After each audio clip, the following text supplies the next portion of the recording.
Il movimento di Dodore Meloni Maluento ha depositato questa mattina in Corte d'Appello a Cagliari oltre 12.000 firme per un nuovo referendum. Si chiede ai sardi un parere sull'indipendenza della Sardegna dall'Italia e dovrebbe tenersi nelle intenzioni dei promotori entro la fine dell'anno. Ma sentiamo Dodore Maluento al microfono di Maria Luisa Moro.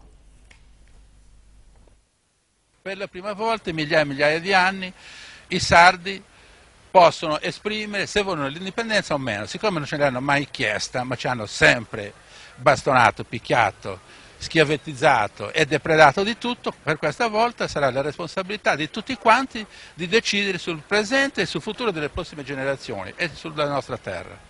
Quante firme avete raccolto? 27.347.